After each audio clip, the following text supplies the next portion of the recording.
ತಗೊಳ್ಳಿ ಮೇಡಮ್. ಇರು ಇರು, ನಿಂಗೆ ಟ್ರೈನಿಂಗ್ ಕೊಡ್ಬೇಕು. ನಿನಗೆ ಬರೀ ಕಿತಾಪತಿ ಹೆಂಗಸ್ರೆ, ಕಿತಾಪತಿ ಹೆಂಗಸ್ರೆ. ತಗೋ, ಇಲ್ಲೇ ಕೊಡ್ತೀನಿ ತಗೋ. ಹಾಂ, ಅದೆಲ್ಲ ಗಲೀಜು ಮಾಡ್ಕೊಂಡು ತಿನ್ನೋ. ನಿನ್ನ ಕೈಲೇ ಕ್ಲೀನ್ ಮಾಡಿಸ್ತೀನಿ.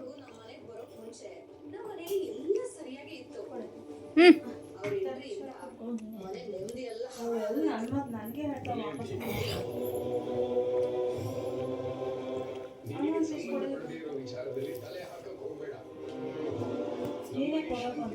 ಹಾಂ ಹಾಂ ಹಾಂ, ತಿಂದಾಯ್ತಾ? ಮತ್ತೆ ಕೊಡಬೇಡಿ ಇವ್ರಿಗೆ, ಮತ್ತೆ ಕೊಡಬೇಡಿ ಇವ್ರಿಗೆ. ಹ್ಞೂ, ಸರಿ. ಅದು ನನಗೆ, ಕಿಶೋರ್ಗೊಂದು, ಅಪ್ಪಾಜಿಗೊಂದು. ನಿಂದು ಕೊಟ್ಟಿದ್ದಾಯ್ತು ಅಷ್ಟೇ. ಮತ್ತೆ ನಮ್ಮ ಹತ್ರ ಬಂದು ಕೇಳಂಗಿಲ್ಲ, ಆಯಿತಾ? ಹ್ಞೂ, ಹೋಗು.